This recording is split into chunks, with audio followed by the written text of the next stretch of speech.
బలహీన వర్గాలకు న్యాయం చేయాలన్నదే ప్రభుత్వ లక్ష్యమని మంత్రి పొన్నమన్నారు. బీసీ కులగణన శాస్త్రీయ పద్ధతిలో జరిగిందని తెలిపారు. ఏవైనా అనుమానాలు ఉంటే నివృత్తి చేయడానికి సిద్ధంగా ఉన్నామని చెప్పారు. కులగణనపై వారు సంతోషంగా ఉన్నట్లుగా చెప్పుకొచ్చారు. కులగణను పథకాల రూపకల్పనకు ఉపయోగిస్తామని మంత్రి పొన్నం స్పష్టం చేశారు. 1,00,000 మంది ప్రభుత్వ ఉద్యోగులను గ్రామాన ఇంటింటికి పంపి ఈ యొక్క సమాచార సేకరణ చేసి ఇలా ప్రజల ముందు ఉంచినాం. నేను ఇవాళ కూడా పత్రికల్లో చూసిన కొంతమంది బలహీన వర్గాల మేధావులు, కొంత బలహీన వర్గాలకు సంబంధించినటువంటి సంఘాల వాళ్ళు ఏదో తప్పు జరిగినట్టుగా మాట్లాడుతారు.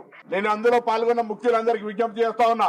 ఈ రోజు మధ్యాహ్నం రాష్ట్ర మంత్రిగా కంటే ప్రభుత్వంలో బలహీన వర్గాల బిడ్డగా లేదా సమాజంలో ఒక బలహీన వర్గాల బిడ్డగా మీ సంశయాలను తీర్చడానికి మేము ఒక ప్రతినిధి బృందంగా మీరు ఏడికి రమ్మంటే అక్కడికి రావడానికి సిద్ధం. దయచేసి స్వతంత్రం వచ్చినాక ఇప్పటి వరకు లేనటువంటి ఒక కులాల లెక్క ఇలా కులాల లెక్క దొరికింది. మనకు న్యాయం జరగడానికి కొరకు 46%, 56%, 70%, 90%, ఆ శాతానికి న్యాయం జరగడానికి ఒక రోడ్ మ్యాప్ ఇవ్వని ప్రెషర్ చేద్దాం. ఇప్పుడు జరిగినటువంటి ఇన్ఫర్మేషన్ ఎగ్జిక్యూషన్ కు తీసుకుపోదాం. నిర్ణయం నివేదిక దాకా వచ్చింది. నివేదిక అమలు జరగడానికి కొరకు అందరం కలిసి ముందుకు పోదాం రమ్మని కోరుతా ఉన్నాం. మాకేం బేషిజం లేదు. మేము అందరం అందులో భాగస్వాములం. మేము ఇలా భాగస్వాములుగా ఈ పర్యవేక్షణ కార్యక్రమం సక్రమ నిర్వహణ జరిగిందని సంతృప్తిగా ఉన్నాం. మేము సంతృప్తి అధికారంలో ఉన్నాం కాబట్టి కాదు, ప్రభుత్వ పనితీరు, పార్టీ ఆలోచన విధానం తెలుసు కాబట్టి ఇలా మీ అందరికీ కోరుతా ఉన్నాం. మీ అనుమానాలను నివృత్తి చేయడానికి మేముగా మీ దగ్గరికి రావడానికి సిద్ధంగా ఉన్నాం. దయచేసి ప్రెస్ కాన్ఫరెన్స్ పెట్టి పబ్లిక్ ను కన్ఫ్యూజ్ చేయడం,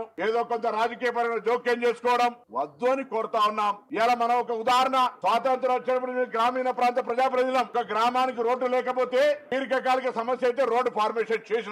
ఇవాళ కులాలకు సంబంధించి ఒక లెక్క వచ్చింది. ఈ ఉన్న లెక్క, వచ్చిన లెక్క, దాన్ని పూర్తి స్థాయిలో న్యాయం జరగడానికి, పథకాలను పెట్టుకోవడానికి, నిధులు కేటాయించడానికి, సబ్ప్లాన్ తెచ్చుకోవడానికి, ఇతరత్ర బీసీలకు లాభం జరిగేటువంటి విధంగా సూచనలు, సలహాలు, నిర్ణయాలు ఇవ్వండి.